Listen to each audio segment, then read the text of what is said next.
Javier, I'm a little confused. What's happening with Raw at the beginning of 2025? Is something special happening? Is it going somewhere?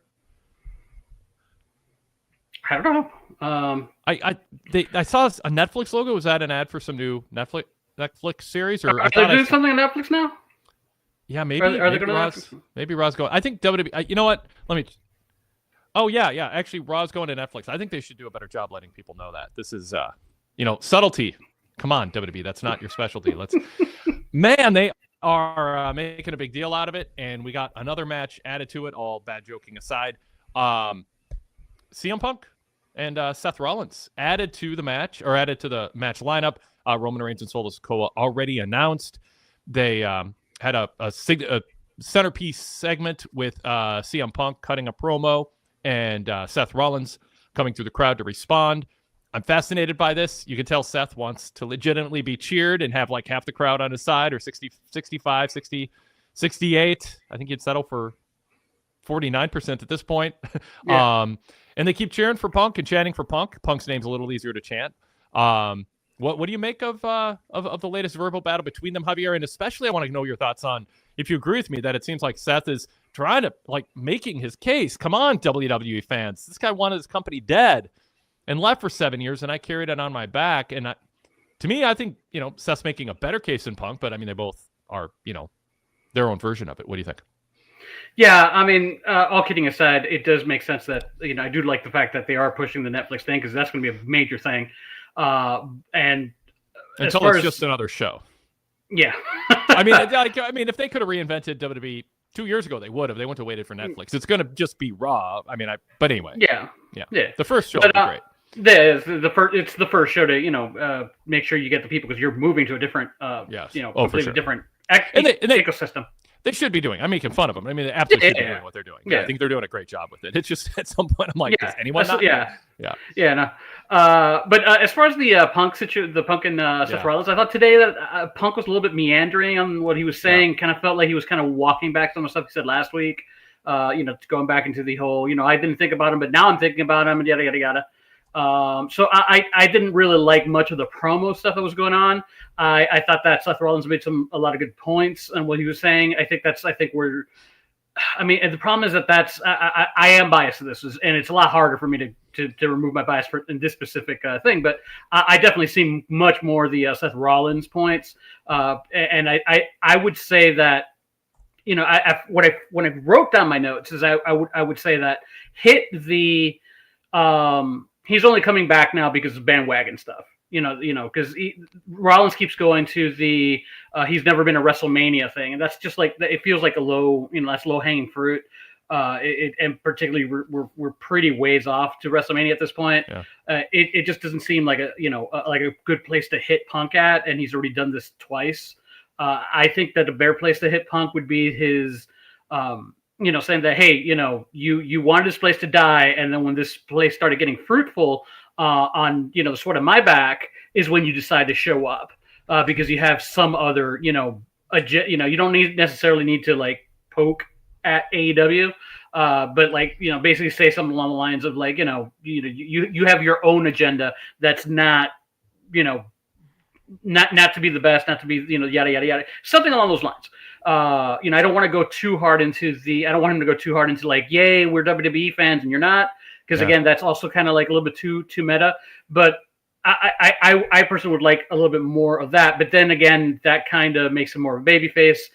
It seems like they're going for babyface-ish versus babyface-ish, and letting people kind of decide who to go after, who makes the better point.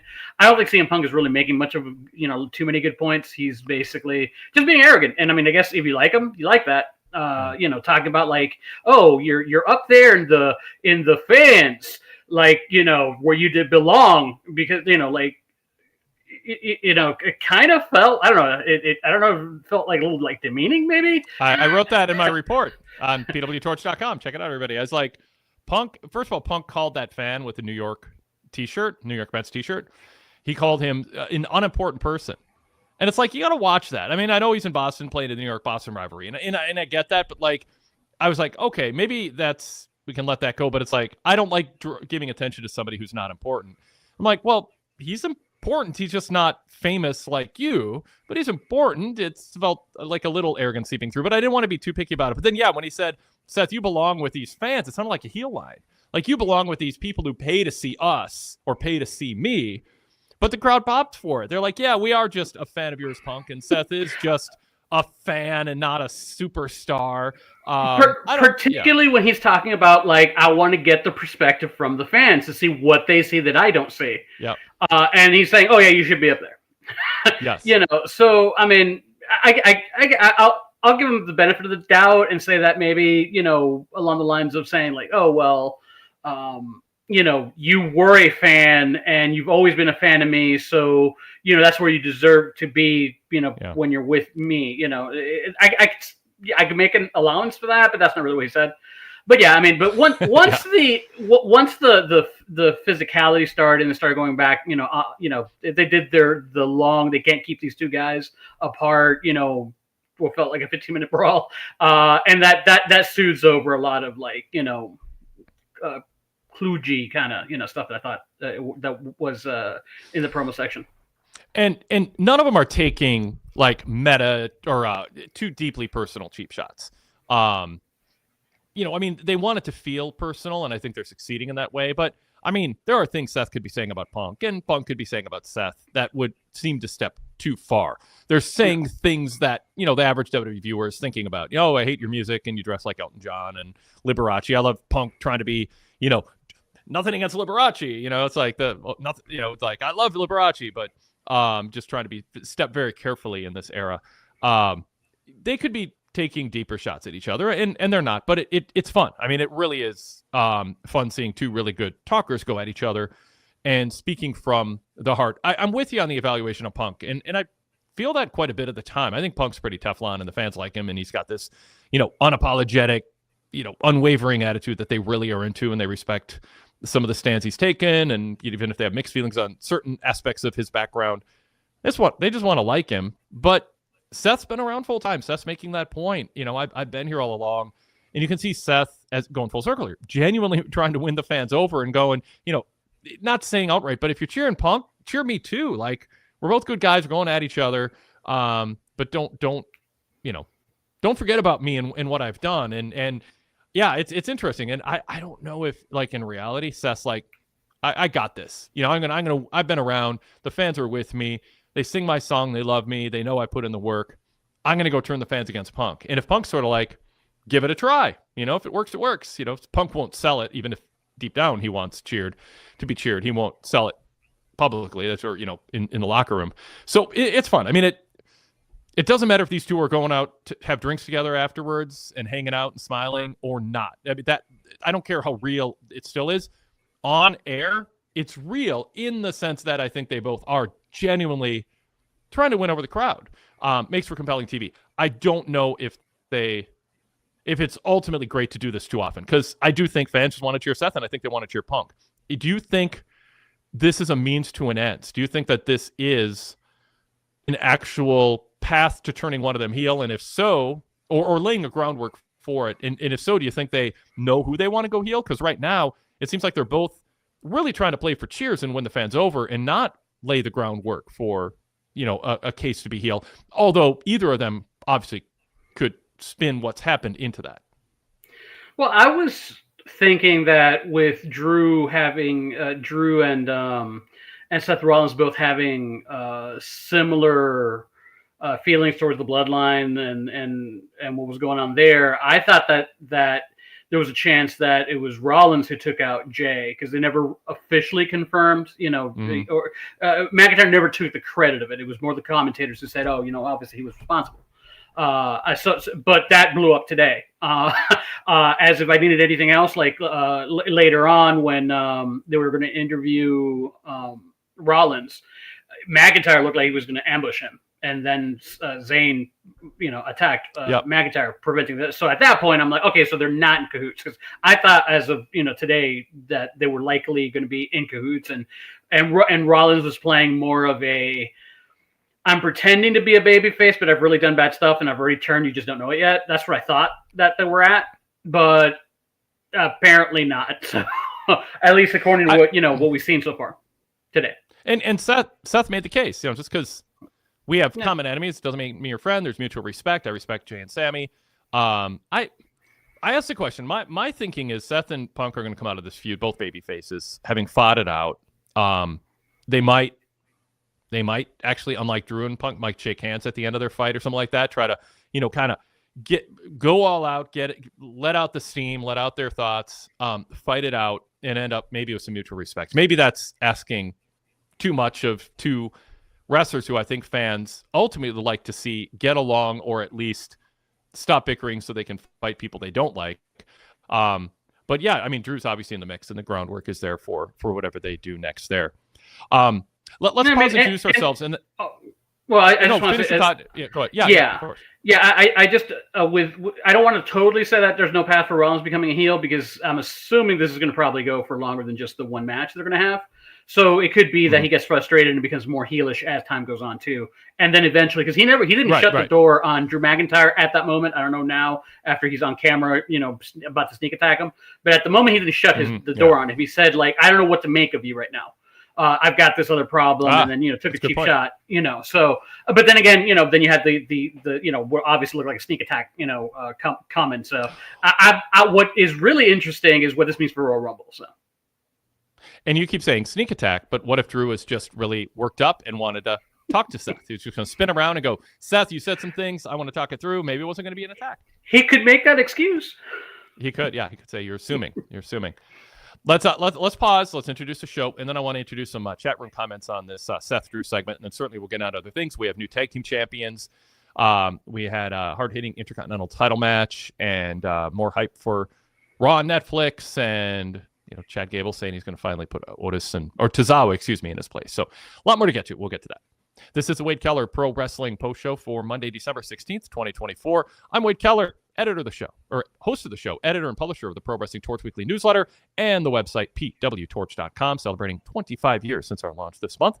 And also the host of various podcasts on the VIP side of things, PWTorch.com/GoVIP. If you want to get the podcasts, our free podcasts with the commercial breaks edited out, skipped right over, and also a bunch of VIP exclusive content. And with a full VIP membership, unlocking over 35 years of archives of retro radio shows, podcasts, newsletters, great interviews, a full array of things you can just lose yourself in on a rainy afternoon and explore different eras of our coverage over the decades. And but we are here tonight to talk Monday Night Raw on USA Network, only for a couple more weeks before they move to Netflix on January 6th, if you haven't heard. And we are joined by Javier Machado. He's a PWTorch contributor, a frequent co-host here on the post shows, and a contributor to PWTorch.com with his pay-per-view preview and prediction articles, and the host of Acknowledging WWE, a weekly podcast on the PWTorch Daily Cast lineup. We have different show themes every day of the week with different hosts, different pairs, and Javier has a rotation of co-hosts who join him on the show every week, focusing almost exclusively, certainly primarily, on WWE topics. Search PWTorch in your podcast app to subscribe for free to the Daily Cast feed. Javier, welcome to the co-host chair. Good to have you here. Yeah, always happy to join you. Yep, good to have you. I want to invite our VIP members and Patreon supporters to be a video caller or audio-only caller on the show. Just go to PWTorch.com. PWTorchVIP.com if you're a VIP member, and go to my Raw report and look for the link there. And I almost always remember to do the same thing on our Patreon page. So if you're a Patreon supporter, you can find the link there. Also, you can contribute to the show by email. wadekellerpodcast@gmail.com. You don't have to watch us live on YouTube to participate in the show because that email is open. So you can, while you're watching Raw, Dynamite, or SmackDown, send a question, comment, a rant in, and then go about your business and listen later and see if your email made the show. And finally, you can join us in the chat room if you do watch us live on YouTube on the PWTorch YouTube channel. We always put a link in to stream us live in my TV reports at PWTorch.com. Okay, let's get back to the conversation. Let's actually bring some comments that viewers had of our opening Block A segment there, talking about Seth and Punk. And begin with Al Larcher, who says, regarding Punk getting more cheers. It's hard to cheer for a clown in a fight with a lion tamer. I don't know. I might cheer for the clown. I mean, it's an analogy, but I mean, I might cheer for the clown over the lion tamer. I don't know. But what do you think about that, Javier? Is part of why fans are, on a serious note, are fans siding with Punk because he's a serious person? And Seth was floating around looking for a gimmick, as Steve Austin once said to me on a podcast. What is Seth freaking Rollins? Like, I don't know what it is. What does he stand for? What's his character? Seth was on a journey trying to find it. He was the architect in the Shield, part of the Authority, dumped by them, then said, cheer me, because they didn't want me. I mean, he's on a rough road as a character. Then he did the Liberace, Elton John, Jesse the Body Ventura, whatever, over-the-top, haha, shtick. And he wants fans to cheer him. Is this kind of showing Seth that while people like to sing a song and they pop for him against heels, there is something to what Al Archer is saying, which is Seth kind of comes across as a clown, and it has undercut him making a serious case to cheer him over Punk. I think it's more that he's reached kind of like establishment with he's the establishment now with the character he's been playing. It's been playing this character for quite a while. I think that's the thing with Bronson Reed, was supposed to kind of give him a bit bigger edge and push him further, but unfortunately Reed got injured, so we never got to see the end of that. I think that's really more it that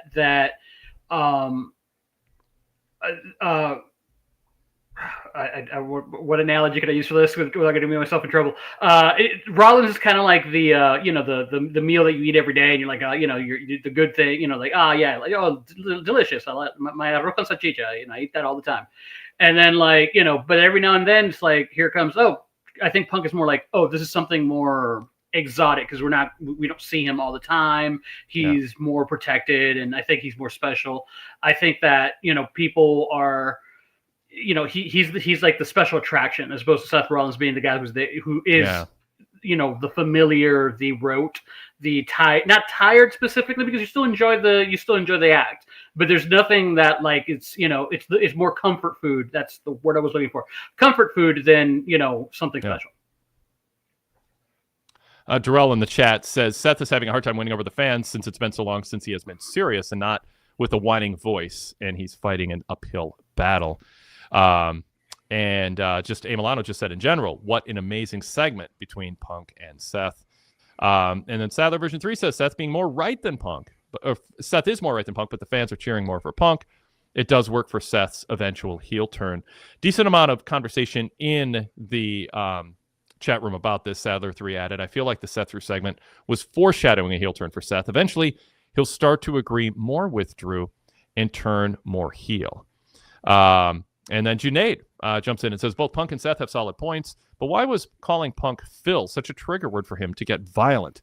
If someone called you Tony and your stage name was Wade, would that trigger you? I felt that Punk was more babyface, but he should probably tone down the pandering. And Seth was just a little petty with his asshole insult, but Seth's feelings after Punk's departure are important. So the Phil thing, I mean, it is a triggering for Punk, because when people, it's sort of like you have to have permission to use Phil as a name. It's a little too familiar, but it's also become just a thing that people say with kind of a snide tone to get under his skin, because he's made it clear it does.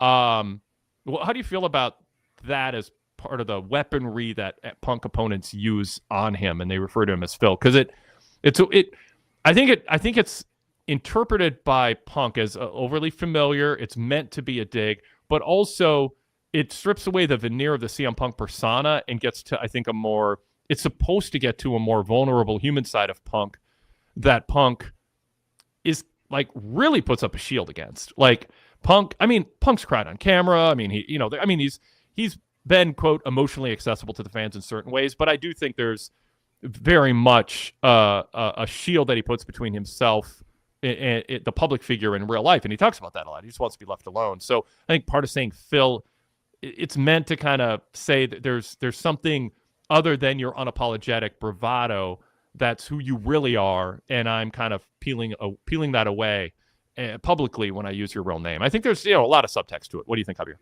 Yeah, I agree. I mean, I think they could have eased a little bit more into it for it to lead into the brawl. It kind of felt like it was a light switch, which is what I think would have been better if that had been a lot more kindling before that, before you lit that match. So to me, I would say that it's a lighter calling him Phil. But I think that's why because I kind of agree a little bit that it kind of felt like a little bit jarring because I didn't think that the kindling was there to begin with to really set it up. He just mentioned, like I said, because the two things that set him off was the WrestleMania thing, right, Phil? Yeah. That felt like it was just like, if you really don't have the backstory and you're not bringing, stuff from like that's been around for a long time, because then that, that's something that really ate him up, and that he was never able to, even though he was champion, he was never able to main event WrestleMania unless you come with that backstory yourself. Just it being dropped like, you never main event WrestleMania, right, Phil? And then, if you're really into the character, you get it immediately. But they didn't really. What would have been better is if at some point Rollins would go into this whole, your journey and like maybe talk some of those moments where the WrestleMania main event were taken away from him and set up that stage first before that could actually, really, trigger to make it feel more, more authentic for like I don't want to say casual necessarily because sometimes that's a negative connotation, but to reinforce that idea. But I could see, but I do have to do a little bit of like legwork myself to get to why it would trigger him. But I don't think it's like a deal breaker. Made the scene, the segment bad. It just could have been better. Yep.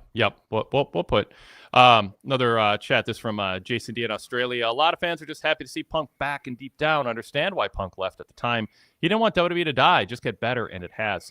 I think Jason D taps into something that I might be underestimating as a factor in fans cheering Punk over Seth, which is Punk rebelled against Vince McMahon, and a lot of Vince McMahon stuff has come out even since Punk was against him and against the way WWE is being run. And Seth, is sort of hearkening back going, how dare you take a stand against things that we all should have agreed were wrong and we should have stood up against collectively. And didn't, and Seth sort of championing himself as someone who was loyal to a system that Punk made a really compelling case was screwed up. And I don't know how much that plays to the casual audience, but I think it's a factor. How much of a factor is that, Javier, that Seth is kind of defending the establishment before the positive changes of Levesque, before the positive changes that created an atmosphere that was conducive to CM Punk coming back without being called a hypocrite. I mean, that has not been a thing Punk's heard a lot. I mean, I don't know, maybe he's on social media and sees it, but I don't think a lot of people think Punk's a hypocrite because he came back to a very different organization with different leadership. Well, Rollins he positions himself as the workhorse guy, right? Mm-hmm. He, which is not what you would ascribe to Vince McMahon. So the way from my perspective, what he's trying to put out there is the fact that him and like the people who are loyal to the wrestling business. Got to remember, there's no wrestling business outside of WWE at this point. For the most part, that they stayed loyal to the business and they were trying to improve it by putting on good matches and make a change because they're at some point, WWE, even under Vince McMahon, became more into the more about the work rate than anything else. And I think that Seth Rollins sees himself as the torchbearer for that. So from his perspective, is you had the guy that could have been that in CM Punk, who then bailed on the company, because Fidel Castro took over Cuba, and like I left the country, and then when Fidel fell, and then he was overthrown by the people there, then I come in and pick up the credit. That's I think where Seth is coming from. That we made the changes, and now that the field is fertile for you, now's when you want to come. And and it was, and you can also remember, because again, this goes a little bit into the outside WWE commentary that happened, was he says he was taking shot. He might feel that he was taking shots not just at Vince McMahon and WWE as a company, but also the people who are working there. Yeah, and then we get into the issue of ghosting, and Punk ghosting Seth, and I mean, I still don't think Punk has replied well to that. And I mean, this gets into a lot of nuance that I don't think necessarily they want to get deep into the weeds on in a live promo on Raw. Yeah. You know, I have sympathy. I have potential sympathy for both sides, and I think we just don't know enough to take a strong opinion. You know, Punk was obviously going through a lot. He didn't know who to trust after the falling out. He was in a place where he just needed space, and a lot of people were texting him and wanting attention from him and wanting to hear from him, and he didn't know. It was like a game of, it's like Survivor on CBS. Like, who can I trust, or who's double crossing me? Who's going to pass word on to somebody else who I'm not in alliance with? I mean, I think some of that was going on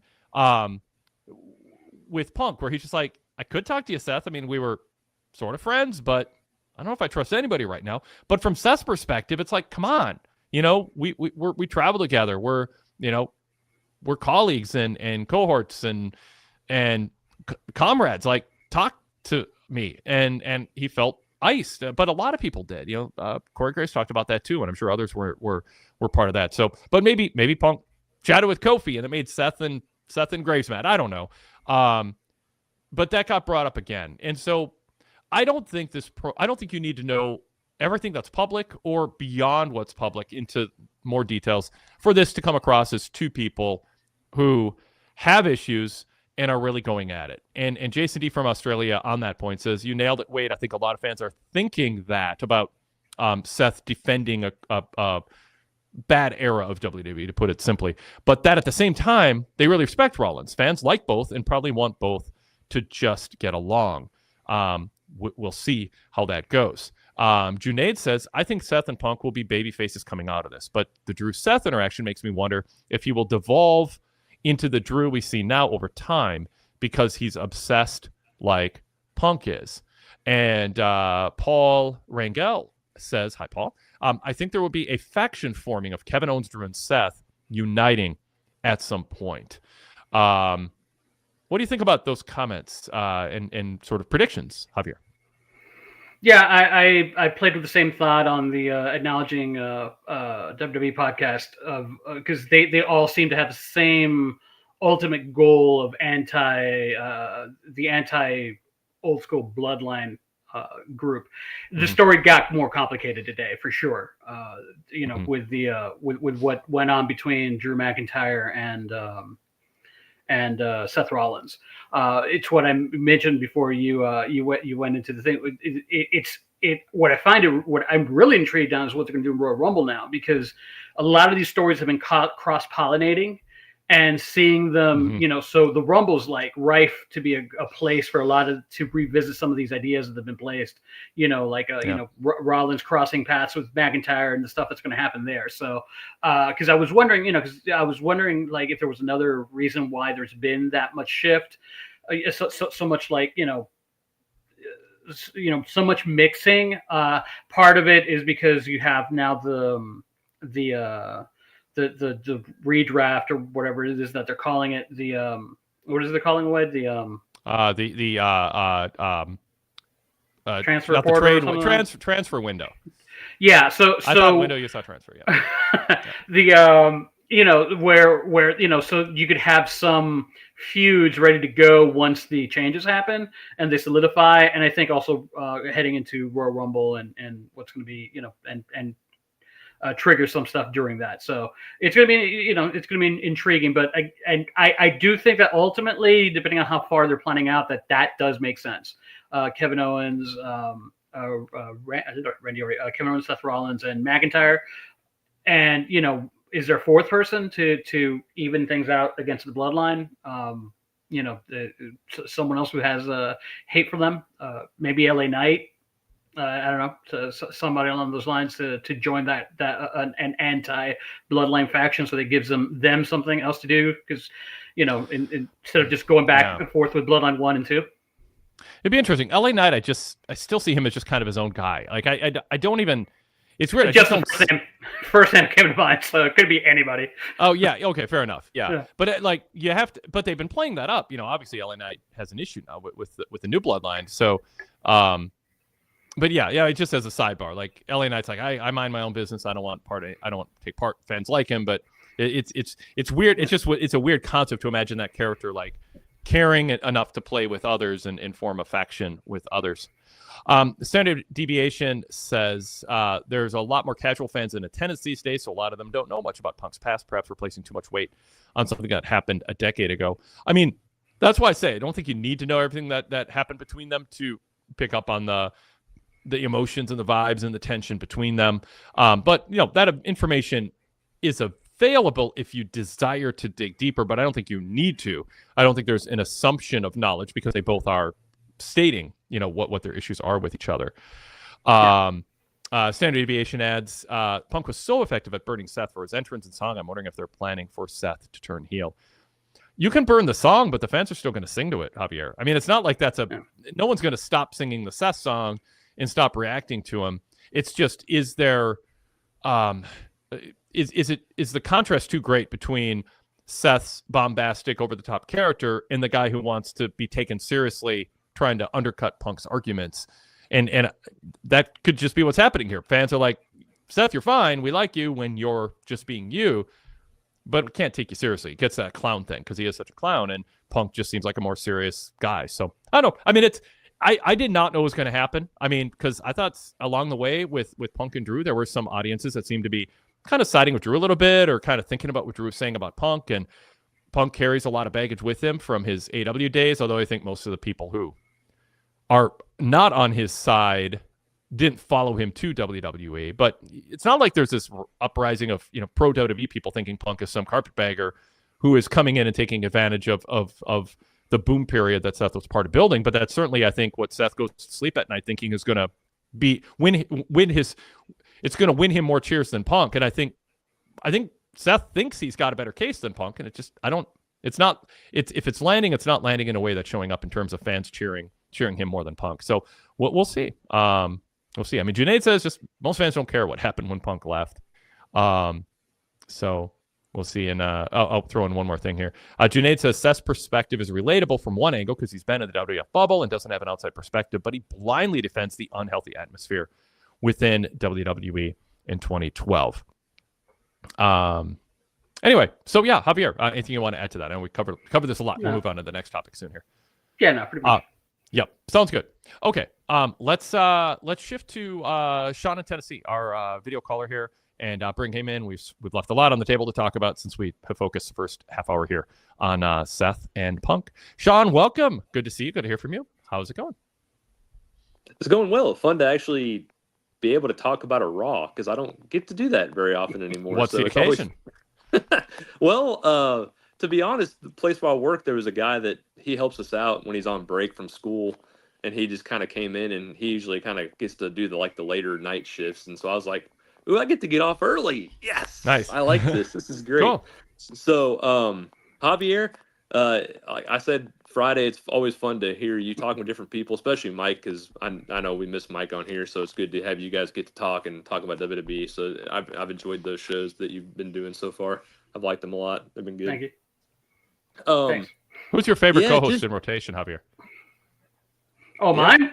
Yeah, what's your favorite? All equal. Good answer. I thought my brother. And I was going to say in case of emergency. Your brother is the easy answer to say your favorite because he's my brother and you can escape him. But you did. You said all equal. I don't even like my brother more than anyone else. Yeah. All right. Anyway, I'm just trying to get you in trouble. Go ahead, Sean.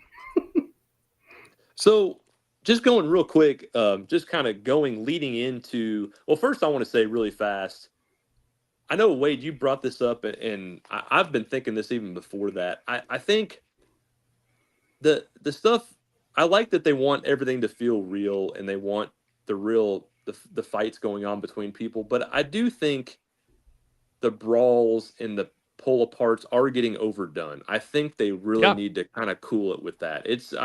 Are you guys with me on that? Because tonight it's happened so much that yes, it's fine. I like people to have differences and they want it to feel real. I get that, but the brawl, it feels kind of like, oh man, we're doing this again. We're going to this again. Like they're pulling you apart and they're all getting back at each other for like 5 minutes, and it's like we need to kind of cool down on some of that. It's fine at times, but they're getting to the point where it could feel like, okay, this is getting kind of cheesy at times. Well, the key is the novelty factor goes away. I mean, it's a tool in the toolbox to use, but if it just becomes commonplace and weekly, you lose some of that. Oh God, I can't believe this is happening, or this is over the top, and then the attacks off camera, become a thing. I mean, I don't have a huge problem with it because I think it's weird to think everyone would always attack somebody on camera.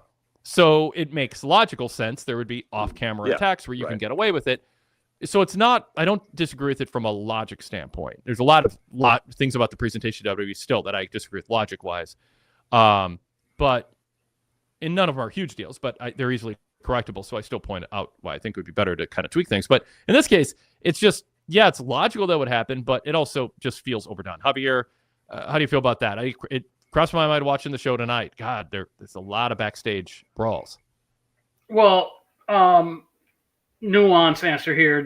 I'll tackle first the Rollins CM Punk one because I'm fine with a lot of brawls. It was just people just getting pushing and shoving and maybe get into it a little bit and then they get separated and whatever. And then they started doing and this was I think this was Brock. I forgot who Brock Lesnar. I know Brock Lesnar was involved. I forgot who he was wrestling with, and it was one of those where they broke him apart 10 times, and it was a brawl that went on for almost 10 minutes. Right. And I call that the special brawl. That's the one that you save. And this is what this was. And it does seem that these are coming a little bit more frequently than regular. Just your regular go home brawl. The two wrestle, they get separated, and we go home. That's fine. But then this special one, this does seem like it's coming a little bit frequently. As far as attacks in the back, I mean, it's it's fine. It sometimes they'll overdo it in one show, but it's just a thing, getting, I kind of wish that they also had more I like the one they did last week with Kaiser and Breaker, where it was just he slapped them and ran away, that kind of thing, So I mean, not that it made him look good, not that it made him look good, because I somehow I missed it last week, and when I saw him, wow, he seemed like such a you missed it, Javier, because Tessitore said it was in the third hour of Raw. Oh, he did. He said it was the third hour of Raw. Did he? Yeah, we tuned out of Raw too early last week. Apparently, there's a whole hour we missed, according to Tessitore. Looking ahead to January. But yeah, so I thought that was a nice way to change it up, and they've changed a few, when Gunther was feuding with Priest. Gunther went to attack that failed horribly because he had the issues with the with his confidence, and so I'm fine with the attack, because I mean it is wrestling. I do like the fighting, and if you're not going to penalize anybody for fighting, right. There's no rules about it, and I guess it's okay. That's fine. I'm again but when you try to make it special like the CM Punk one, those that are big time, they hate each other so much that they're not going to be satisfied until there's blood. The hatred ones, like the one that between Punk and Rollins, again, part of the problem why, just him calling him Phil, breaking it up into this, it feels like we jumped a couple steps, that the blood hate between these two shouldn't have reached to this point yet, but we got to promote the match coming in 3 weeks. So. Yeah. So going into I just wanted to kind of lead that into where we think they're going with the match itself, because number one, they're making, I mean, I know they're talking about it over and over and over, but you have to hit that fact that, okay, it's a big deal. They're going to Netflix. It's a big deal. And they're making the show feel big. I love it. They're making it feel like a huge show. There's going to be some awesome matches on that show. But going back to, the match with Punk and Seth itself, where do you think they're going? Because yes, you could say they could both stay face. They could, have a clean finish, which I'm not thinking they will. I'm worried that a lot of these finishes won't be clean, but that's a whole nother issue we could talk about later on. I think, yes, you have a reason to cheer for both of them, a reason to understand where both of them are coming from. Where do you think this ultimately goes? Do you think who do you think wins, and what do you think happens? Because I just don't know. Which is a good thing. I don't know where they're going for this. I don't know what the next plan is, which is fun to speculate about too. But where do you think they're going? It's a very good question. Do you think they're going to want to get momentum behind one or the other with a clean, decisive win, Javier? I'm punting to you on this. Or Do you think we get a unsatisfying or at least a non-clean finish because some third and perhaps a fourth party get involved? What's going to happen? Drew. Yeah, Drew possibility that's an out. If the ultimate plan is to turn Seth Rollins heel, then he could stand losing and just that be a step towards it. And if the idea is for, say, a Gunther or CM Punk WrestleMania, that could also be Punk winning and beating Seth Rollins. And then we were talking about how maybe Seth Rollins joins up with Drew, and then he could do whatever he's going to do with whoever he's going to do with. That's one of the directions they can go, and I think that's probably the most the road is most paved in that direction. I think for that to happen. Otherwise, yeah, I mean. Drew getting involved. Well, man, no, I don't think they want to get Drew involved with CM Punk again. That's true. That's a good point. Because I think that they're aware that that's long in the tooth. But maybe something else. Maybe something else happens. Along the line. So we still got 3 weeks. It's kind of early on, but I do think that probably the best bet would be a heel turn. He loses and then he becomes a heel.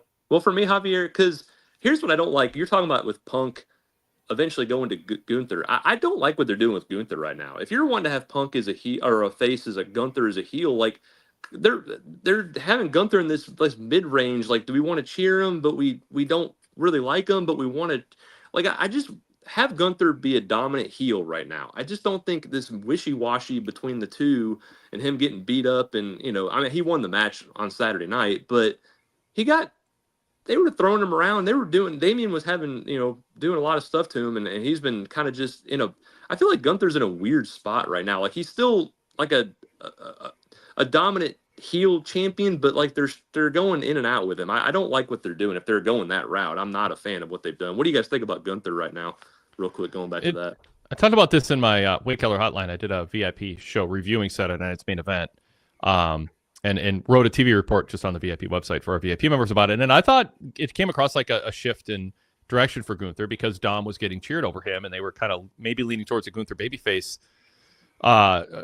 leaning him babyface and kind of seeing how things went. And maybe they listened to the focus group, and the focus group chose Dom over him. And we better just stick with Gunther being heel, because as soon as he walked out on Saturday's main event, he was slapping the fans' hands away when they were reaching out for him.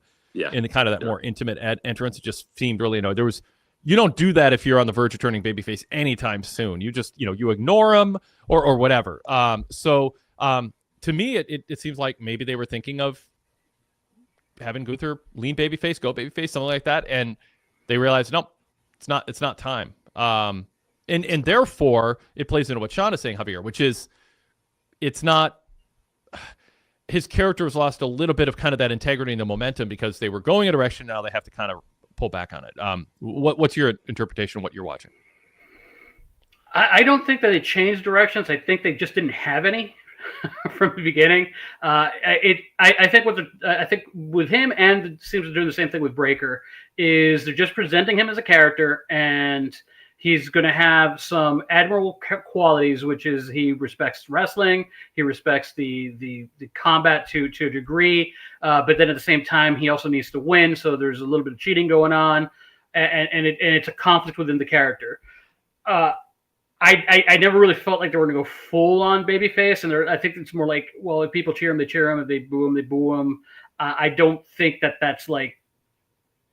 I think it's working a little bit better for Braun Breaker than it is for Gunther, because Breaker's coming across better as the I don't care who's in front of me, I'll beat him. I'm a badass. So cheer for me if I'm a badass. But if I'm beating up the guys that you like, then boo me, that kind of thing. That's what Kazuchika Okada was in New Japan, where heel against the more liked baby faces like Naito and Tanahashi, and against like the evils of the world, he was the beloved baby face. I think that's what they're going for with both characters. I think it's a little bit it's not really working as much for Gunther as it is for Braun Breaker. I think that they should just continue with the unstoppable juggernaut that he's been, because I think what they wanted to do is kind of give him like a Thanos in Infinity War kind of story, where Infinity War and the whole Marvel universe was really a story about Thanos and not not the heroes, and you're getting the journey of the villain's journey. I think that's kind of what they're trying to do with the whole Gunther, kind of like breaking him down so he could build himself up. Because like if he starts building himself up now, he'll be ready to peak again, like at the dominance of his power come Royal Rumble and beyond, so that he could be a stronger character when you get to WrestleMania. All right, Sean, back to you. Yeah, I mean, I definitely hope that's where they're going ultimately with Gunther, because, yeah, I could see him being a baby face, but it'd be way down the road. This is way too early, and that's my ultimate thing with the Punk Seth, feud as a whole is, now with the Punk, I owed Heyman a favor, and I'm still curious where they're going with that whole thing, because I just, ultimately, as much as I like Punk, I've been a Punk fan for a long time. Ultimately, I think he's better as a heel, ultimately. So I don't know where that's going to lead, but I'm very curious. I mean, I'm that match is going to be really interesting. Because just one note real quick, like a couple weeks ago, when they did the Gunther Dom match, the fans were chanting "Dirty Dom," and when Balor was attacking Gunther, the crowd is chanting one more time, and I didn't think that's what WWE was going for. I think with the mule kick right before the Dirty Dom chants or during the match, they were trying to have Dom be booed, and he's booed so much.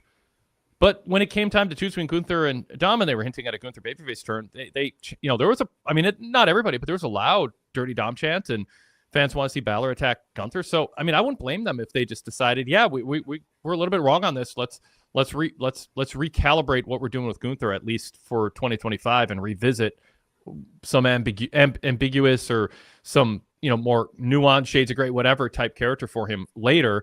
Let's have him be a more traditional heel and slap the fans' hands away and look like he wants nothing to do with them. If you want to make a case for a certain number of characters in WWE being, less cut and dry, I always want to see them get beat up, or I always want to see them win, where it's just one side or the other. You don't want to overdo it, and you got to pick your spots carefully. And Gunther, it seems like fans just want to boo him for another chapter of his career. Yeah, I want the dominant jerk Gunther we had. That was great. The stuff with Brett was great. All that stuff was great. Like, don't ruin a good thing. Like, why would you want to switch a good thing when it's working? And make it fun really to boo him. Yeah, make it fun to boo him. Don't put him in a position where you're cheering him. Ultimately, you have to be careful that you don't, because again, Scott Hall talked about this in a Torch talk we just put up for VIP members from 18 years ago or whatever. Yeah, 18 years ago. The job of a heel is to put over baby faces. That's it. That's the job of a heel. It's not to entertain. It's not to good matches. It's not good star ratings. It's not to create a social media buzz. It's not even to draw a rating. Your job is to get the babyface over. That's it. It's not hard math. And so when you start getting cheered and people find you cool, that starts undercutting your A1 job as a heel. You're undercutting babyfaces you face. So I think Gunther should just go back to figuring out, yeah, you can be clever and entertaining and all that, but job one, the ultimate end goal is make sure when the bell rings or I'm in a promo segment, the fans are cheering my opponent, and he ends up more over in the end. And Scott talked about with me in that Torch talk. Go VIP if you want to hear this, people. It's a great interview, Scott Hall, like hours and hours and hours, 7 hours, I think.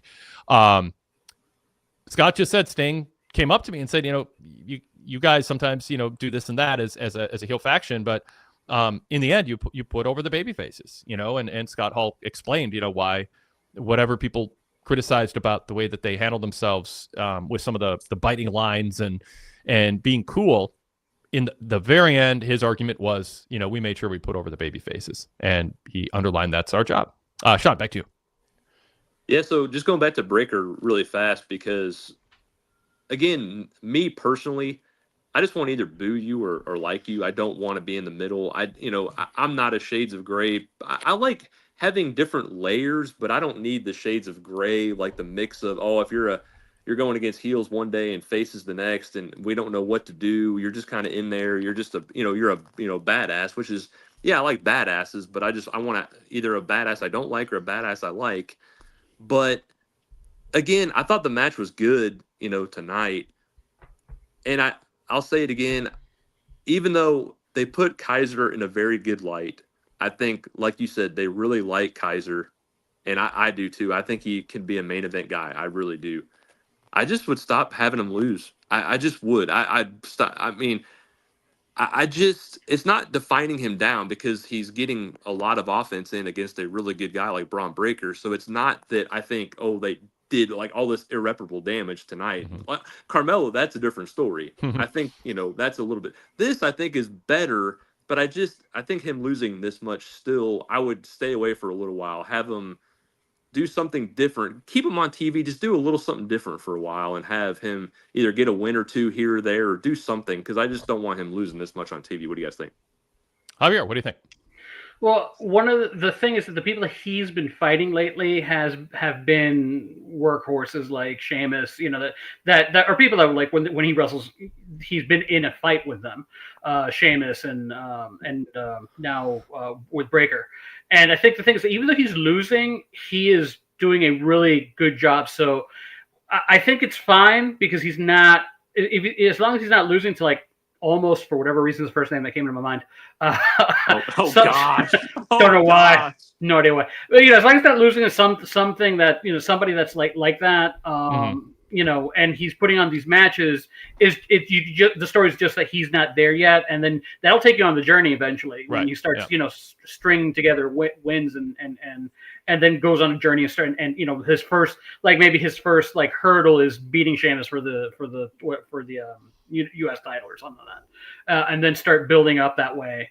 Right now this is more I think, and I agree, the focus is more on getting Breaker further over, and I think that Ludwig Kaiser's been was good at doing that. So. Yeah, I'm with you on that. Kaiser can afford to lose to credible people right now. Sean, I think there's plenty of time.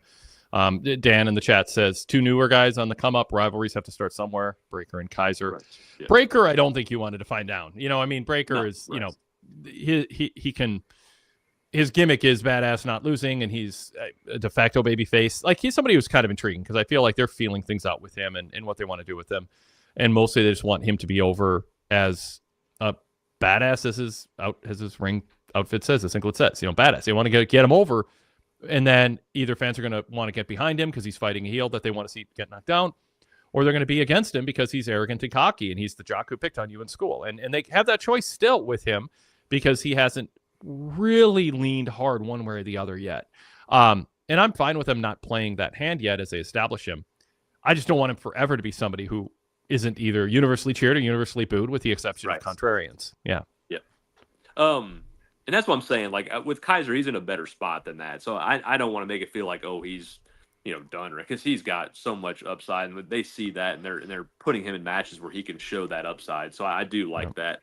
Going to the end of the show, I really like the end of the show a lot. I like everything they did with this. They built the tag team match to feel important. Mm-hmm. They made the War Raiders feel real. That's pretty cool. I never thought they could do that, but they did. Showing them in the hospital bed, getting up in rehab, and and talking about his Sarah Logan's and what's his name having a kid. Yeah. Yeah, exactly. Showing him with the little baby. I mean, that was great, and I made him feel relatable, and the end was fine. Like, Finn and McDonough had what was coming to them. They tried to interfere, they tried to cheat, and it backfired. I love that. I want them to try to do it, but it doesn't work, and it goes against them. And I love the end of it. I loved everything they did with that. What do you guys think about it? I thought it was really good, and I'd like to see what the War Raiders can do with the titles for a little while. The only issue I had is just, how did Priest know to be where he was to hold the chair from Balor? I wish they cared more about that, because you can solve that. Just have Balor earlier in the show, and this is sort of the thing you say when the script is finalized, and then you have someone read over it just for logic holes, and they make the last second suggestions. And someone could have just said, you know what, have Balor for some reason say, hey Damian, watch from the front row, watch us retain the titles. We're more successful without you. We don't need you. Come watch it up close. Basically, so Priest's like, okay. And then when Balor's reaching for the chair, show Priest getting up from his seat and going and grabbing it, not just somehow knowing to wait there at that exact moment. I mean, there's pretty easy ways to work around some of this and accomplish the same thing. And it just comes across as we don't notice or we don't care. And I think they should notice, and I think they should care. And if there wasn't an easy fix, okay, tough. So be it. Then you have to choose. Do we have this, weird coincidence isn't how convenient of a moment is that, and we live with it, or do we just not book that exact finish and tweak it? So that I had that issue with it, but I'm curious if the Viking Raiders can get, or War Raiders can get actual, like, a good babyface reaction, because I think part of what the WWE fan base has been waiting for is feeling like they're going to be more than people who do vignettes and lose or work mid-card matches. Now they're tag champs. So will fans go, oh, kind of WWE's behind them. Maybe we should get behind them. It depends on what they do next to a degree, but maybe the missing ingredient for them wasn't just humanizing them and taking them away from, another era, of WWE going back to the 80s, which their characters sometimes seem that. Maybe part of it was just actually help giving them a big win so people go, okay, they actually are winners, not losers. Javier, what do you think? Well, I was thinking about I was actually trying to research while you were talking. So I missed some of that. I was trying to think, like, how, because one of the ways that they could actually get around that is if they had already done that same thing. Because I was looking to see how the last match ended. Because I know there was I know there was that it was the distraction due to Carlito and Dominic, that they were distracted by them. At that point, I think that was the straight up loss to that I think was like a roll up or whatever that. But had they done that moment where then Finn Balor got the chair on that one, then you would have had Priest ready, because that's how they won the previous match. Exactly. Yep. And that crossed my mind, and I didn't recall that exact finish. If that was a signature move of Balor, totally makes sense. Yeah. Right. But I don't think that had been established. I don't think it happened. That's but I wasn't sure, so I was looking it up. I couldn't find it. Yeah. But that would have been one way to actually have fixed that. Sorry, what was you want to give me a brief of what you said, Wade? Oh, just is the fans cheer? Will the fans start to cheer and back the War Raiders now that they're winners, not losers? Is this kind of, besides humanizing them, is this kind of the moment that the War Raiders needed, which is signaling to the fans we're behind them and it might be worth getting behind them now? I would hope so. I mean, they're still in a hole. I think they've climbed up about halfway. You can't tell because I want to say Ivar was selling to the crowd hard, doing the war thing, trying to get the crowd into it, trying to introduce that, because that back in the day, that's everybody already knew to do that. Whenever they would come out and they would chant war for their entire matches. Yep. And they got a war chant. Yeah, and he encouraged. Yeah, and he was able to encourage it going. It's still going to be some work. I think they've at least reached, because I mean they were in a hole. And I think they have actually pulled them out enough to, where they mattered now. The problem is having serious opponents for them to wrestle. Yeah, they can't just disappear in a mid-card tag. Yeah, I mean, and I don't think just feeding them New Day is going to be enough. I'd like to see them wrestle strong teams before you get another New Day, because I would say probably New Day, probably the strongest heel tag team right now. Yeah. Just based on the angle. I would like to see them wrestle other teams, but I'm like, I mean, good thing we have the shakeup coming up, so maybe we'll get some of that. But I'd like to see them get some wins, and some good wins too, not just what either the Alpha Academies. It's a challenge. I mean, how to portray them, because they are doing a more gimmick and going into 2025 in an era where, most people are more grounded, or if you're not more grounded, you're more mid-card. So we'll see. But I mean, one of the positives about the humanizing is that they feel, which is I really felt it in here, because I was like, man, they're really hitting hard the humanizing aspect of these two guys.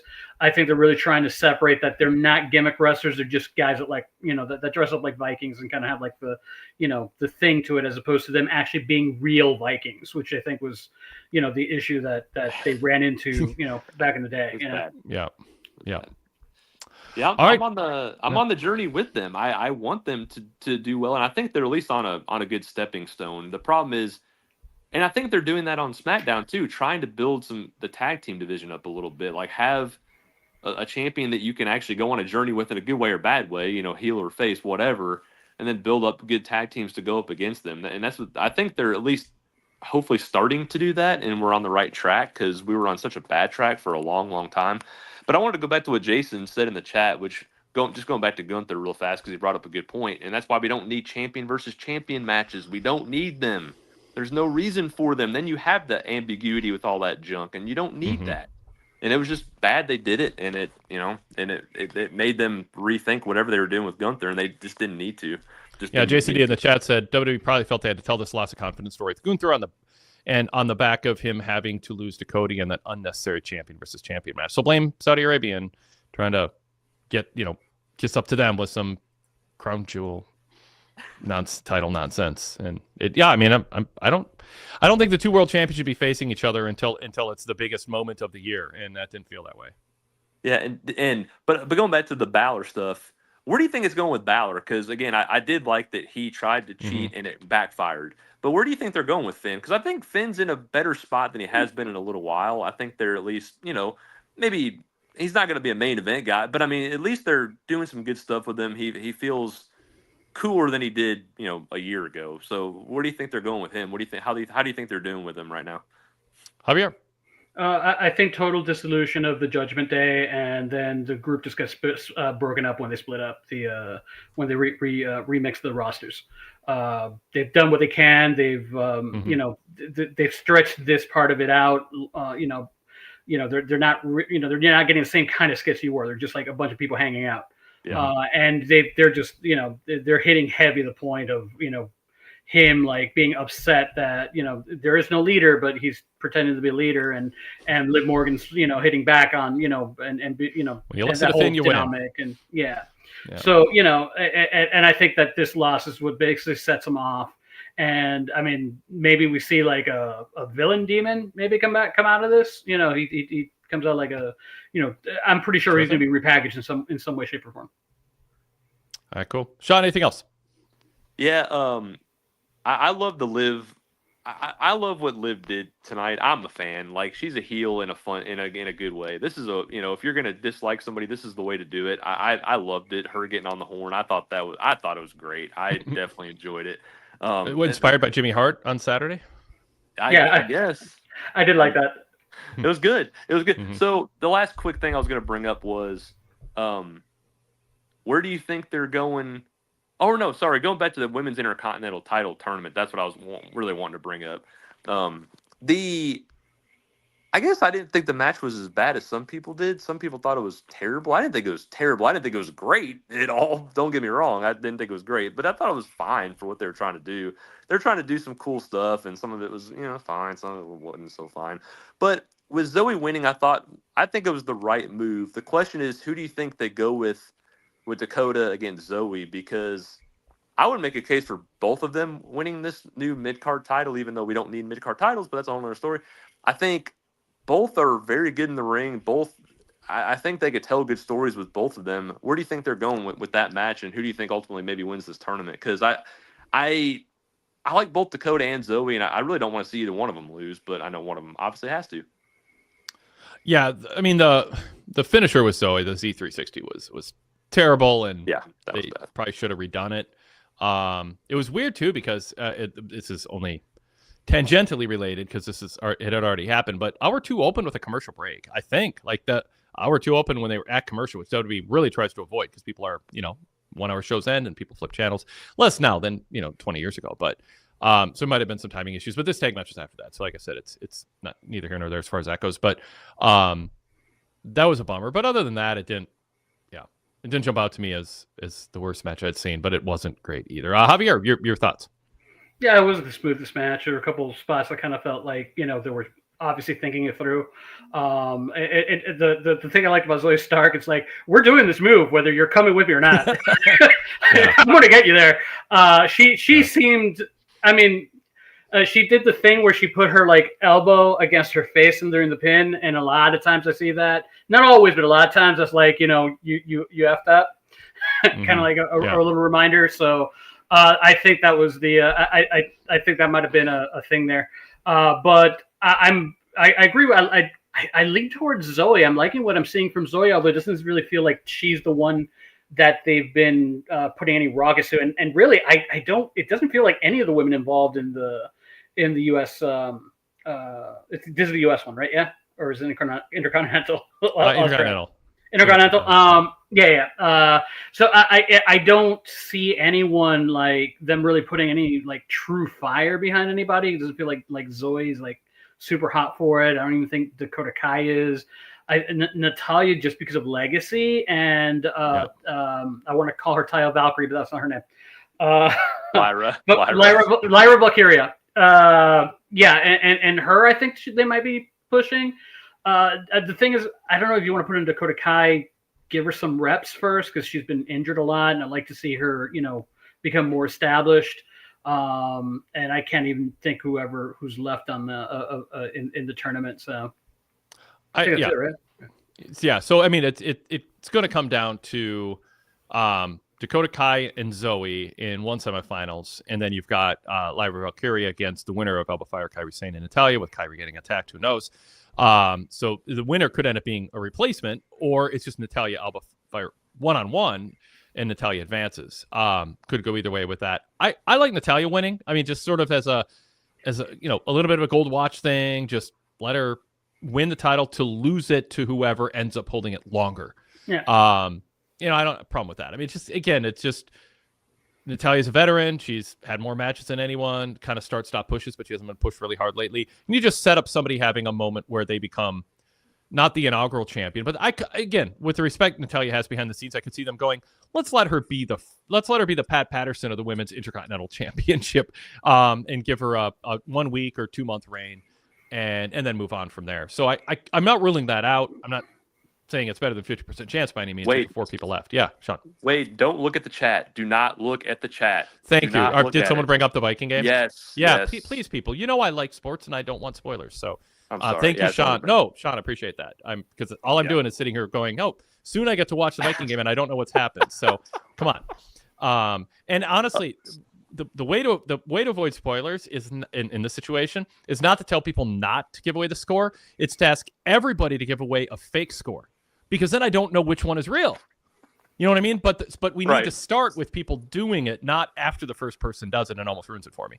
I appreciate Dan, just not right now. I don't appreciate Dan because he's throwing. Not everybody knows. Like some people think I've been watching the score on my phone the whole time. But I was like, do I bring it up or not? I told Javier, don't bring it up. Chris Maitland spoiled the Wolves game for me the other week. That's like, Chris, no. I yell at Kelly Wells all the time when we talk. I'm a game behind. I just saw him tonight again, and I was like, so anyway, I will not look at the chat. So Dan, delete your chat. Go ahead. I just don't need. I love Natalya. I just don't need her to be the first. Just to have her with have Zoe put somebody over new if you're going to do it. Like I would rather have Zoe win and try to build her up a little bit and do something with it. Yeah, you could have Zoe win eventually later, but I just if you're going to have a new title, just have somebody try to build somebody with it immediately, and Zoe could at least do that because I think Zoe's, she's not in a great spot yet, but at least that would do something to try to build her up, and I would go that route. So yeah, but that's really all I have, guys. I appreciate being on. Hopefully, I can be on Friday and talk some SmackDown with you guys, and it's always fun being on with you. All right, Sean. Now your job is to just go and spam the chat room with like 20 quick chats, so the spoiler moves off my screen. I'm serious. Go do that. Then I could go look. I think he got rid of it. He got rid of it. Did he? Oh, thank you, did. Okay. Yeah. All right, good. So appreciate you guys very much. Always fun to be on. I just need a bunch of people going, way to go Vikings, way to go Bears. And I won't know what happened then. I won't accidentally see it. All right. Just fakes. Don't do all the opposite of what happened. You got to do a mix. That's the only way. All right. See you later, man. Thanks, Sean. Have a good one, man. It's so hard working at night when there's these big things going on that I want to watch afterwards. And I don't have to get up early, so I can actually stay up and speed through the game. Okay. So I want to touch on something there. Please The thing is with the Intercontinental Championship, there is none of the women that are involved really are on a roll, as opposed to the U.S. champion where Chelsea, Stratton, and Bailey were all differently on a roll, and they were also low key pushing Michin here and there. So they were all being pushed over on that side, which is why any of them would have, except for Michin. Michin. Any of the other ones would have made sense. While on the other, on this side, you don't have that with the other women, and it's like, do you give them this? The title doesn't have the equity built in it for the title to necessarily elevate the person other from the being the first one. I don't think any of them have the personality. If you had someone there who had a personality similar to Chelsea Green and say, "Oh, I'm the first one," right, and jump up and down for that, none of the women that are involved in this match, because that's not Zoe's personality. No. Dakota Kai's a babyface. She could do it if she were a heel. Valkyria's not, and Natalia could be someone who could sell it, which is why I think you give it to her, and then one of the other women, if you want to push one of these other women, they're the ones, build up to them dethroning her afterwards. That's I think why it's the best way. And my money would be on Zoe Stark in that case, but I don't think it's going to be her. All right, sounds good. Did you and all that make a pick?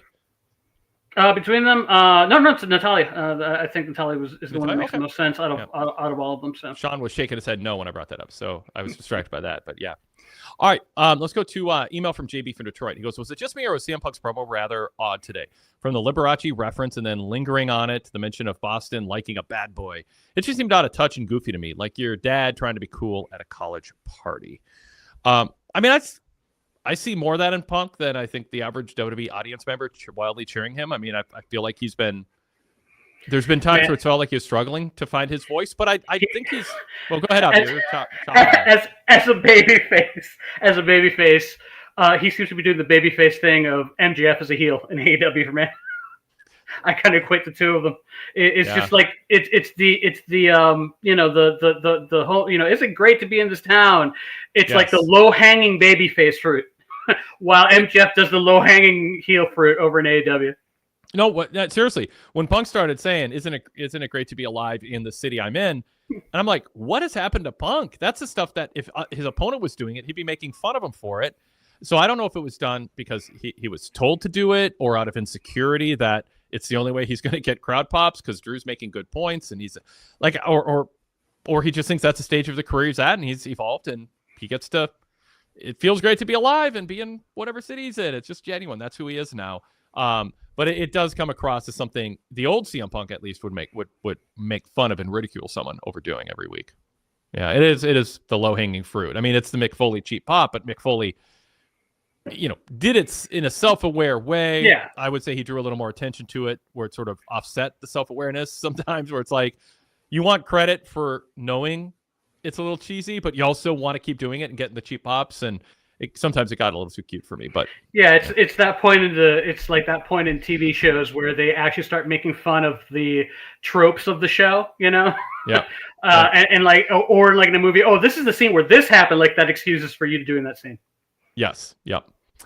All right. Okay. So, did you think his promo was meandering? Yeah. I thought it was a little bit. Like I said, he kind of felt like he was trying to roll back some stuff while not making it look like he's rolling back stuff. Yeah. Because because the idea because I think that coming into this feud, like, oh, I don't even think about you. Then like I think you're cutting the wings off the sail for the other side. And he's like, well, that's not really true. So he's like, that's not really true because now It kind of felt like he was walking some stuff back, while him being Punk not really wanting to walk that stuff back, because that'd be a mistake. So I think that's, and it's funny because you mentioned about like the personal stuff. It's like no mention of because I think there was only one mention so far of Becky Lynch, in previous promos, and no mention of that. We haven't really gotten anything super, personal. I'm still waiting for Seth to say, CM Punk, we all know you like to buck the system, that, you see yourself as an elite athlete. You might think you're the alpha and I'm the omega, but that's not true. Like, I mean, there's places to go here and they're not going there with some of that stuff. So, and that material is not, feel free to use it, Seth. I don't know. That'd be fun to see how Punk, if that triggered Punk.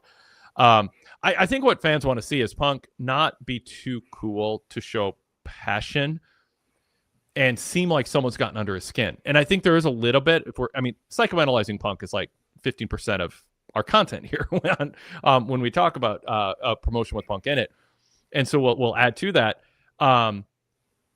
There does seem to be a little bit of Punk's character that's wanting to move away from what people think is his personality now, which is being easily triggered and obsessing about things. So now he's trying to not be easily triggered, even though there's got to be a trigger at some point to spark a brawl for him to, jump the crowd after him, but also just act like I'm not bothered by anything. Things are great. I'm happy to be in this city. I just want to be in WrestleMania.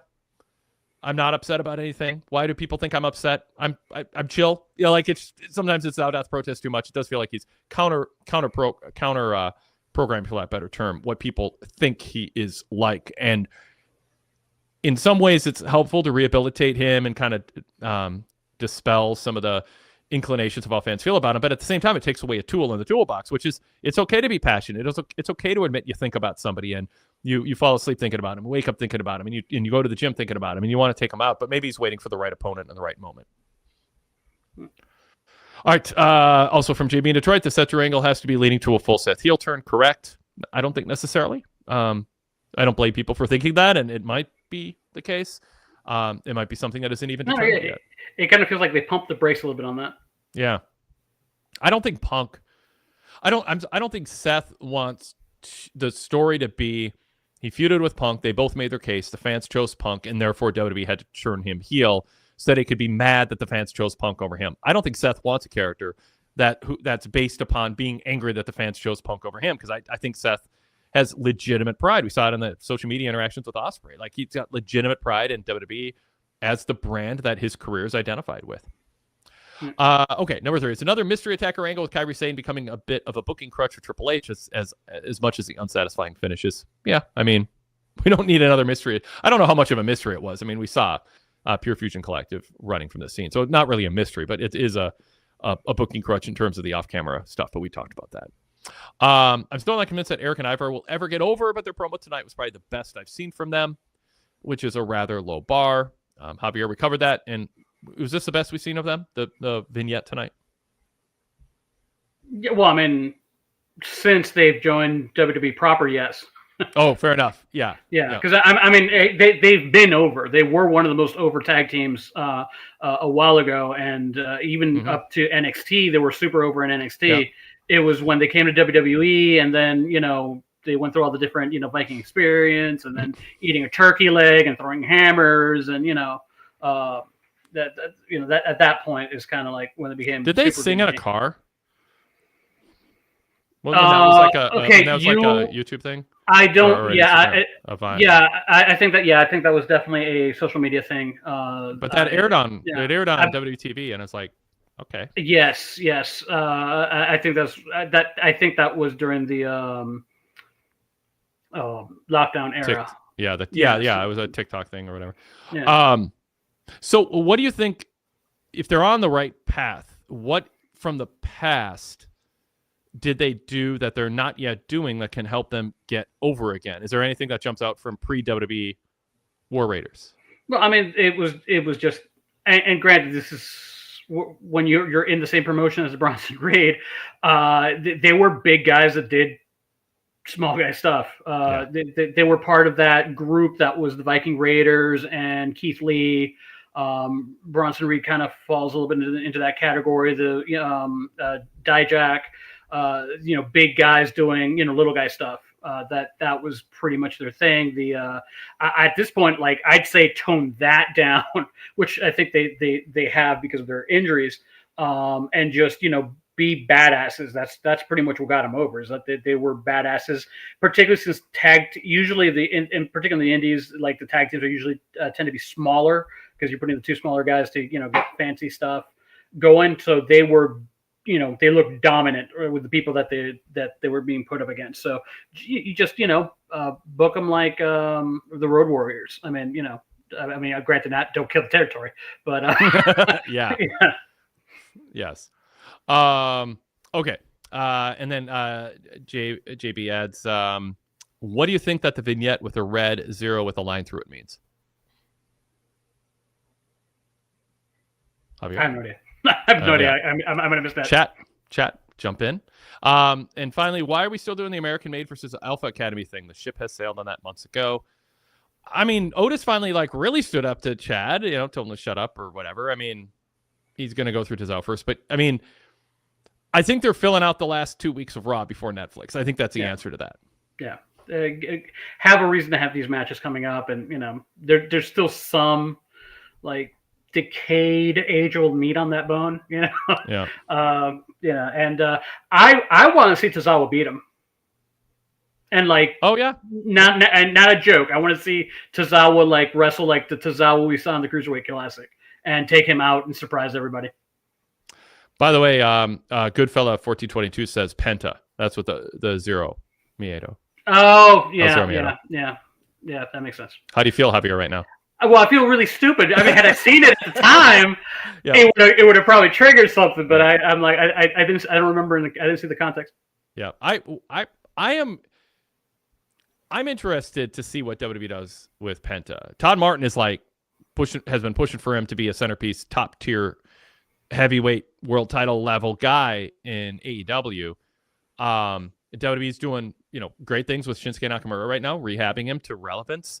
I'm curious. I'm curious if Paul Levesque and his team can like figure out a way to take advantage of what Penta does really well that stands out and it differentiates himself, but minus the ability to do what Seth and Punk did tonight, or what Drew has been doing, or it's like what Sammy does. I mean, you got those long promos establishing your feelings, your thoughts, and laying the groundwork for what you do is a big part of being a main eventer in WWE. What do you think?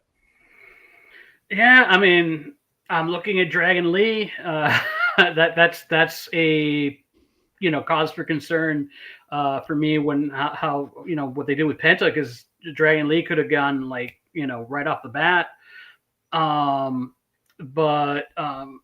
Yeah, I mean, I'm the thing with me Penta is that I was like really high on Penta while he was still in around the time that Lucha Underground folded, and right. And I can't blame him specifically, although I think some blame might go in his way, because like the mystique he had back then was like he was a killer, and I think like a lot of the stuff that he was doing with his brother, it kind of just went into the more just flippy stuff as opposed to actually having meaningful meaningful matches, and I think part of that is on them, part of them is on the two of them. A lot of those also, I think, on AEW, and not really, also, having the control to really put him in that point. Because I mean, if you think about it, the teams they had back there was, the whatever the LAX was called at the time, and stuff like that. And I mean, I'm hoping for the best. But between the LWO has been flat for me. Mysterio just seems like he's just there. I'm sure he's a great, person to have in the back, and, like great coach and stuff for the people there, and locker room leader and all that stuff. But like, it's not like there's much going on there. The Legado could be something, because, Escobar is really good, and they're just floundering. And this guy, Garza and Humberto. And Humberto, particularly Garza, has great charisma. All people that could be better, done something. I like what they've done with Andrade, but Andrade also, like, I mean, we'll see what happens now, because he looks like he's going to be involved with this stuff with LA Knight, and Andrade had those banger matches with Carmelo Hayes. So, so they've done some stuff with him, but like, I'd like to see, and that's just based on the characters that they have. Goodfella 1422 says Penta kind of oozes charisma. Sadler version 3 says, I hope WWE agents get Penta to cut out his awful taunts during matches. I hate watching his matches because of that. He wrestles like it's a video game.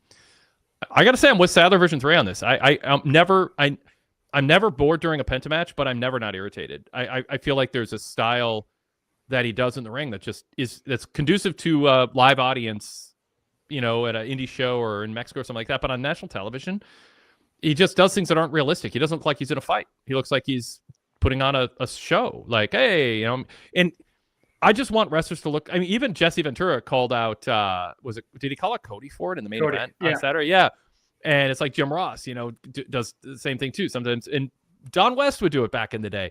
Beer money. If you want to win a match, don't say beer money, because every time you get attacked from behind and you lose your chance to win. Pentas are always like, and it's what I pick on Sammy Guevara for. It's like, grow up. You're in a fight. Stop posturing for photography and crowd pops, and he does too much of that. And I think there's times to do it in a match, but you want to curate when it's done. You want to really think about when is it okay in the middle of a fight to play to the crowd. And Standard Deviation says it'll be interesting to see how WWE curates his act. Penta's taunts are tailor-made for WWE style, especially at his age. I don't know if tailor-made's the right word. There's a time and a place, and he does it way too often to the point that it's sort of like lose respect for his mindset about how to tell the story in the ring. Javier, is that something that's jumped out to you? Do you think we're overplaying that? What do you think? Yeah, I mean, to defend the Cody one, see that one I think is actually one of the better ones, because he's actually while he's like, you know, taking energy from the crowd, as they said, he's also waiting for Kevin Owens to sit up because he was going to do the disaster kick on him. So he was waiting for him to get in position. That's fine. That's where you want to do it. Was he doing that the first? I thought there were 2 times. The second time was better than the first. That was the time that he complained about it. So I don't know about if he did it on the first one, but when he complained, he said, hit the match, and then he sat up and I mean, they milked the moment, so you could make the excuse, but that's what I call like the slow motion. For instance, Drew McIntyre, before he does a Claymore, I like that, he has time to wait for the opponent to stand, but it's sort of like I'll go back to Shawn Michaels stomping the mat before the super kick. You're telegraphing to your opponent what you're about to do. You want to be stealth. You don't want to forecast when you're coming. So what you have to do if you're a babyface is make sure it doesn't backfire, because if it backfires, it makes you look like an idiot. So you can only count 1, 2, 3 Claymore or stomp the mat, or if Cody fire up and get energy from the crowd, only if it works. Because if it backfires, people are going to go, well, Cody, if winning's important and we're supposed to care about you winning, how about you stay focused on winning? It's a guy running into the end zone, holding out the football on the 6-yard line, gets knocked out of his hands because he gets cocky too early. So just, be careful about that. And it's just, whatever. I mean, Penta does that, does stuff like that a lot. Yeah, and that I think that does come from the whole lucha, mindset, because lucha, that's what lucha is. Lucha is like no selling, just flipping and doing stuff. So, but that's when you need a strong hand to say, hey, dude, we don't do this at this point. Like he could do that when he throws somebody out of the ring, and then he does it. Wait for the guy to get back into the ring. Because because at that point, because some people would say, oh well, you should go after the guy. Well, the guy could expend his energy to get back into the ring, and you're waiting to stomp him when he comes in. That sort of stuff. But yeah, I mean, he's one of the ones that for sure is, it does it a lot. I like I said, I like the way that he was really handled in, Lucha Underground, where he was granted that was more story based. So he was like legitimately breaking, well, not legitimately, but story wise, he was legitimately breaking people's arms and they would be written out of the show. So they did make him a monster, and he didn't have as much. He became too like cool, and I want to hang, kind of like less dangerous and more like this is a cool guy. This is probably a cool guy to go hang out and have drinks with. I think that him being dangerous, I think, is a better, particularly when the lucha characters that you have, they all seem like nice people to some extent. Even like the Escobars, they like, he might be a dick, but I want to have some, drink a beer with him, because if I'm on his side, that kind of thing. I'd like to see him as someone who's actually, someone who's dangerous, particularly since he's got that look of, that look of death, kind of thing going on. No fear, and like, play into that. Do something different with the, with the lucha character. Yep. Darrell Freeman says, I think Penta has a passion that can show, and I know he might have cut English promos, but if you lean into the Zero Miedo, then they have him speak with that passion he has, and that shows him as a badass. He does have a plus where he could actually communicate in English. He's not going to cut a promo that's going to really get into it, because that is an art form, oratory is like, that's something that you got to work, that helps if you're fluent in the language. But he could at least communicate, a certain amount of stuff, and could be used in kind of like how they're doing with Shinsuke. Shinsuke's cutting his promos in Japanese, and they're subtitling it, and you're getting the feelings, you're getting the way that he's pronouncing the words, and and how he's, you're getting into the mindset, and and how he speaks. They did the same thing with one of my favorite promos is actually Io Sky in NXT when she was a champion in NXT. That she was a great promo, the same way that was subtitled. I like the fact that they do stuff like that, and I want to see more of that, because it to get it in your own voice and just subtitled, we can read. Jason D from Australia says, I've watched AW on and off over the years, and Penta is a guy who I think is a star. He has great look and charisma. So we'll see. I like that. Yeah, my thing is he's just been misused. And like I said, and part of it has been his fault. Yep. And we'll see. I mean, this is a fun challenge for Paul Levesque. I think he's looking to strike gold with Lucha character, and he hasn't yet. So, but Jason D says that's what agents and producers are there for. Help the wrestlers edit out unnecessary stuff, like an editor at a newspaper. Hey, I'm the one who does journalism analogies, Jason. I'm rubbing off on you. And Standard Deviation says it's why I liked Grumpy JR early in AEW. Standard Deviation said I love Jesse using logic and common sense. Modern commentators feel too much like company salesmen to me. I think something has been lost from the past, but I can't put my finger on it. I mean, Jesse's mostly about getting himself over, and that has served him very well for a lot of his career. He's not super up on the product, so he's looking for opportunities to insert himself, and he was there for a reason, to be old Jesse, the heel commentator. And not everything, he had some singles and some doubles. I don't think he had any home runs. He struck out a couple times. He didn't say a lot, so I may be overstating how many at-bats he had on commentary. But I mean, it was fine. I mean, I'm glad he was part of the show, and I'd rather have him, there than not there, even if he's not super up on the product. And a good fellow 1422 says Jesse put over Liv nicely. Yeah, I'm sure he was prompted, because that was a panel segment with Tessitore, and certainly Jesse was prompted to say that. It's more the winging it on commentary during a main event, where everybody backstage is sort of on the edge of their seat going, oh God, we have a very particular way of doing things. There's things we ignore. There's things we call out. There's things we try to cover for. Will Jesse know the difference between those scenarios? And obviously Jesse doesn't. He's not watching the product all the time. He's at a different point in his life. Yeah, Javier, what do you think? Yeah, I mean, for someone who's not watching the product all the time and not really up to speed, I thought he did, a good job for what, for not doing it day in, day out, and having that, vast gulf from the last time he did it. Although I found it hilarious when he talked about the Damien the Snake thing. I'm like, oh, this is Damien, and I laughed, and I'm like, oh, this, wow, that was whatever. And then it's like he felt like people didn't get the joke, so he had to like explain it over and over again. I'm like, dude, I got it. And do you think Cole and Pat didn't get the reference? Because they have to get the reference. So were they thinking, we don't want to think about the animal being killed and skinned? No, I did have that thought. I think they were just like on a roll with either setting. I don't remember if it was setting up the next thing we're supposed to talk about. They were hitting their things, and then he interrupted them in the middle, and then they're like, okay, we got it. We only have 15 seconds to get to the next thing, and we have to get this out. That's kind of what it felt like more than anything. And then he thought that they weren't getting the joke because they didn't react. Yep. And then that's why he kept pushing it. I think that was. And then he had to laugh at his own joke. And that was really funny. No one's laughing. I'll laugh for you because it's clever. Yeah. And then he's like, see this is a snake skin. Jake's a snake, had a snake. Damien. And it's like, it was a moment. Yeah. JB closes, as always, love the show and go VIP. Thank you, JB, for that. Javier, anything else on the show that you want to bring up that we have not talked about that you for sure want to get in? Not sure if I mentioned this, but one of the things I actually liked about the Kaiser and Braun Breaker match, and I know Cody kind of did this too with his leg injury. I like when they work a body part, and I think because the idea of you have to protect the wrestler and who's going to lose.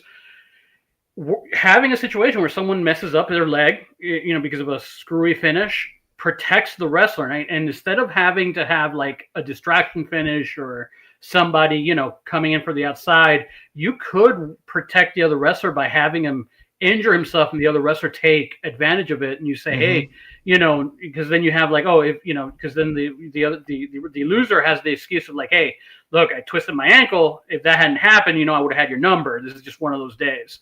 And you can protect. And if you do that more and more often, you don't have to rely so much on, the whole, the whole, you need to have a distraction or somebody else, interfere in the match and not give a finish. And it also gives you the ability where if you're not pushing a wrestler and you need him to basically just like as a body to fill hours, on shows, and you're not going to have him win, you could give him a lasting injury that's going to take him months to heal, and he keeps losing because of that injury, and not because he's like, a loser, but because he has something he's dealing with. Just like in real sports, you may have a killer team, but then your quarterback and your star receiver go out, you start losing. It's not really the team's fault, it's the injury's fault. So I think I like that today. I kind of wish they would use it more. But today they used it more as like storytelling within the match, but you could also use it to, for finishes and to give stories beyond the single match. Couple final straight topics here. New Day didn't do a lot. They advertised Kofi would speak. He did. He and Xavier were like, why don't people like us? And Ray's like, you should go find a different place to dress. Anything about New Day this week that stood out, Javier, or just kind of they're on the show? But yeah, I would have liked for a little bit furthering. I mean, I was fine last week where they didn't talk because you're selling that moment. 2 weeks out now, I now would have liked to have seen a little bit more development than what they did. One of my complaints of Triple H is sometimes he just stretched those parts a bit too much. And I would like to have seen something, even if they got into a shoving match with Mysterio to set up a match next week. Something along those lines, I think would have been a little bit more furthering of the storyline than what we got there. Yeah, I get a kick out of it, but I'm with you. I don't want them to not ever get around to it. I want to, I don't think we're going to get it answered in the way that I would like, which is, what were you going to say before Big E came out? And did you guys really decide on the spot that you were more upset with Big E than you were with each other? Or was that an act? Like, I don't know. I'm still not at a satisfying place. And I think they can clean it up like 80% if they just talk.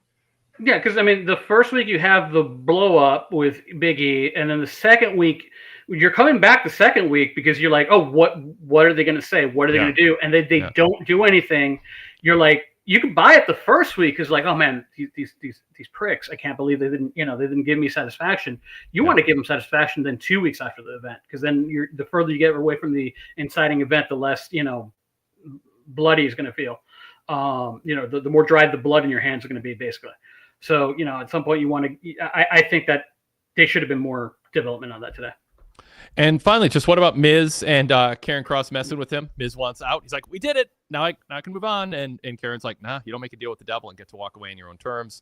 And we're going to see Dexter Lumis in a singles match against Miz. I mean, mid-card stuff here, but, Karen Cross giving Miz a pep talk. Don't forget, you're 22-time champion in WWE. You can do it.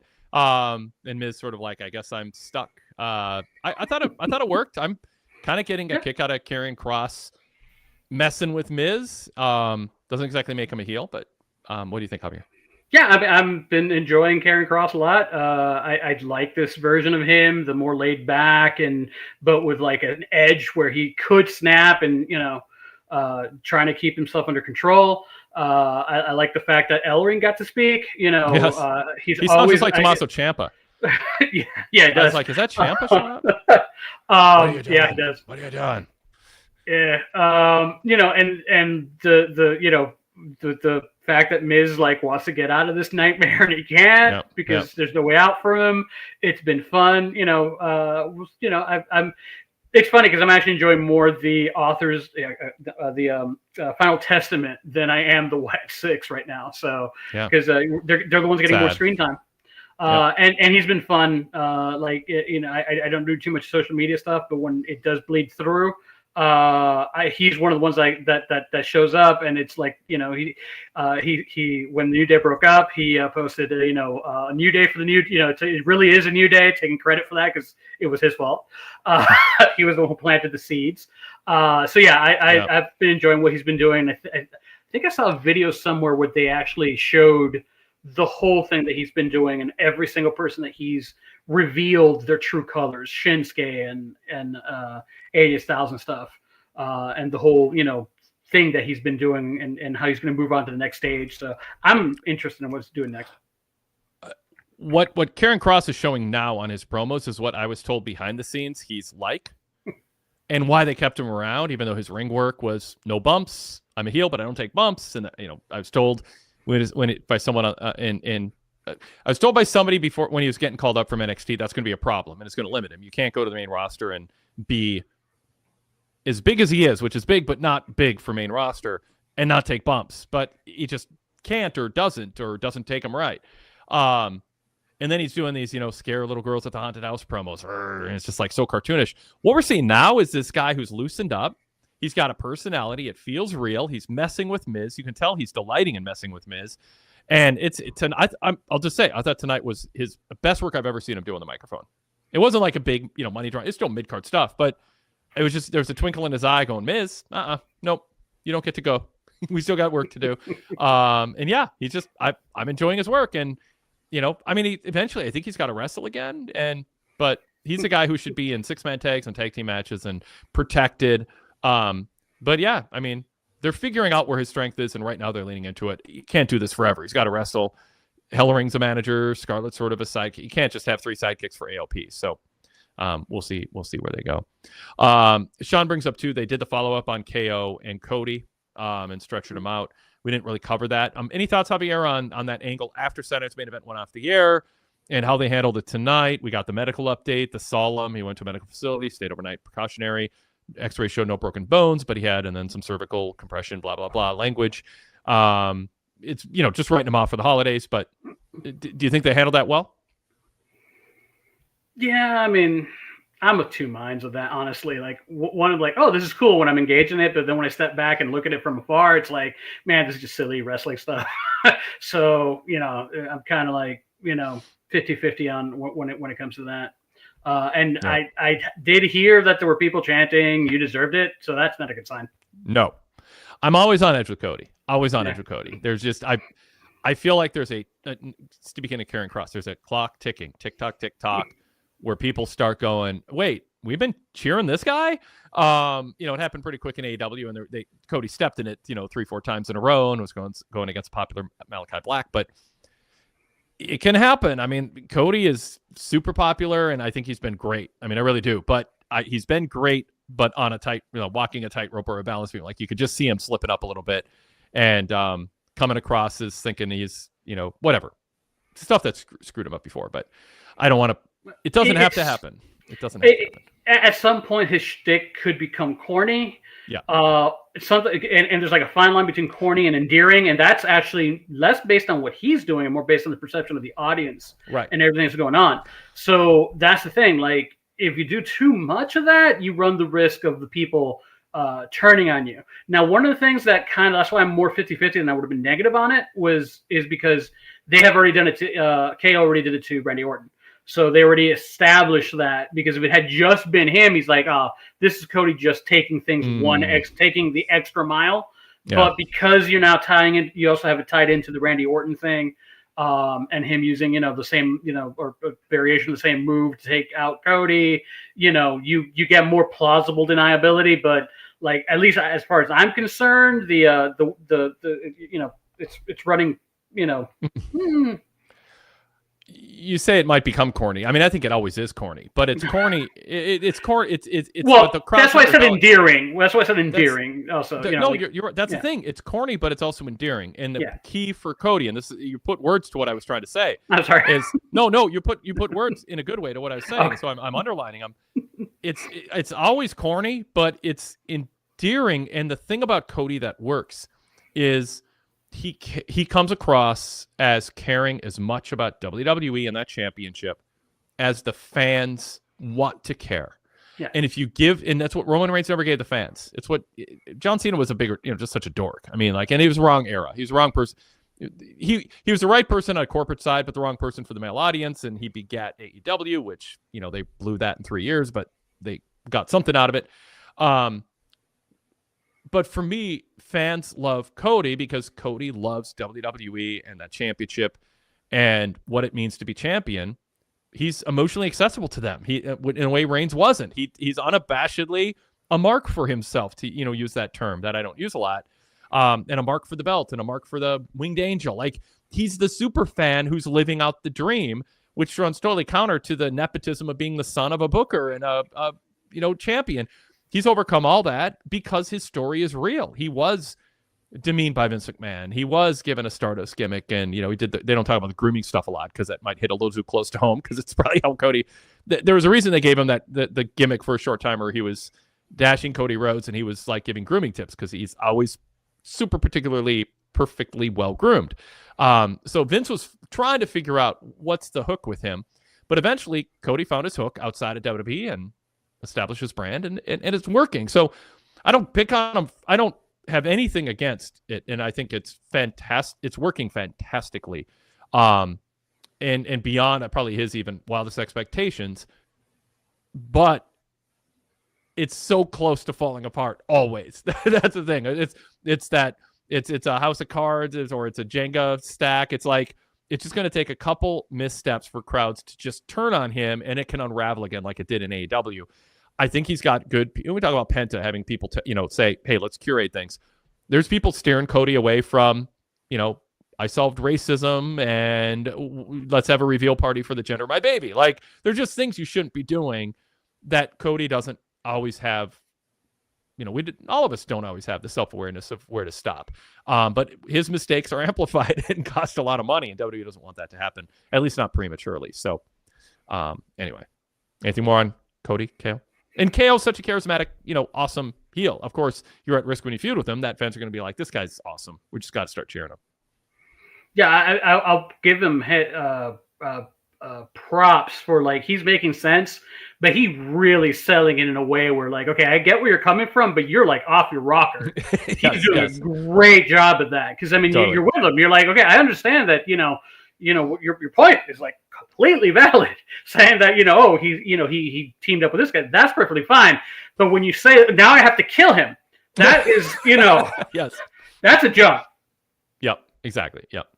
All right, everybody, go VIP, PWTorch.com/GoVIP. Many ways to sign up. You will love it. If you made it this far into our show and you like our brand and our approach to covering wrestling, we've been doing it for over 35 years, and you can dive into our coverage of every era dating back to the late 1980s. Paper copy newsletters are available in PDF format and all text format. Decades of in-depth interviews, transcriptions, and audio formats. Hundreds of retro radio shows from the 90s and the pre-podcast era. 20 years of podcasts. Exclusive content. For instance, this weekend we had a written roundtable review of Saturday night's main event with 1 to 10 scores from the Torch columnists and me too. And we just reviewed the show, and also my VIP exclusive rundown of the matches in the show. And I did a Wade Keller hotline just for VIP members, running through Saturday night's main event with my thoughts on Jesse and the booking and the presentation, and what I thought I wish they did more of and what I wish they did a little less of. It's just one example. Go VIP, check it out. You can get a 7-day free trial through Patreon at patreon.com/PWTorchVIP. If you're interested in mostly the podcast side of things, although we put up our newsletter and back issues for our top tier Patreon supporters also. And if you are a Spotify user, just search PWTorch VIP within Spotify. It'll bring up the portal to sign up through Patreon and get that 7-day free trial. One other way to sign up is if you're an Apple Podcast app user, go to your podcast app, search PWTorch. You'll see a charcoal gray logo pop up that says PWTorch VIP. Subscribe for free to that. You'll get some free samples of VIP shows. But within there, you can use your Apple account and upgrade and unlock all the VIP shows. So it's very frictionless, and that's another good way to go. But for the full VIP experience or to see all the options I just listed, simply go to PWTorch.com/GoVIP. It's going to be a fun 2025. A lot going on. AEW trying to get their footing and gain some traction again and sell some tickets. And you got WWE on Netflix and tons of pay-per-views and PLEs and a big WrestleMania, on and on. It's going to be a big year. So join us for it. Treat yourself to a VIP subscription. Javier, thanks so much as always. Great having you on. Great conversation. And I'm sure we'll talk with you again soon. Good to talk to you. And my brother knows that I was kidding earlier on, so... Does your brother really want to listen to you talk wrestling and watch? Is he really watching you for a couple hours here? Well, I mean, he listens. He usually listens to the podcast, as a podcast later on. Oh, okay. Well, yeah. Good. Then you should. Yeah. And I'm causing. I'm just stirring. I'm stirring trouble. I see. Would he really want to listen to you for You want to ruin our Christmas? I get it. Kinda. I'd like to, not really, but he wasn't drama. All right, wait. I'm just prodding. Happy to join you. Yeah. Rude Dog chimed in, by the way. Thanks, guys. It's always great to hear Javier, and you too, Wade, as sort of an afterthought. Yes. Yeah, cool. Thanks, Javier. Good night. Yep. Good night, everybody, and we'll talk tomorrow. Jason Paul on the flagship. So email your questions, wadekellerpodcast@gmail.com, wadekellerpodcast@gmail.com, and download the show. By the way, on the Blue Feed right now, if you're still with us here, we just put up the first 2 episodes ever of the PWTorch Daily Cast that was 15 years ago this month. Bruce Mitchell joined me as co-host both times. It was a pre-Raw and a post-Raw show, and that is available as of tonight. I've been waiting for us to be able to do our 15 years ago flashbacks and go back to 2009, and that's what we're doing right now. So check that out on the Blue Feed. We'll be featuring some of our 15 years ago shows regularly with a different mix of co-hosts and topics. It's fun to hear us figuring out how to do the live switchboard thing 15 years ago, and the beginning of our live caller era, which I hadn't done since my days at KFA and radio in the early 90s. So that is available on Blue Feed, and then on Tuesday night we'll have the new flagship with Jason Paul up. So send your questions and topics if you want to be part of the show to that, and then I'll be back Wednesday night covering Dynamite. Thanks, everybody.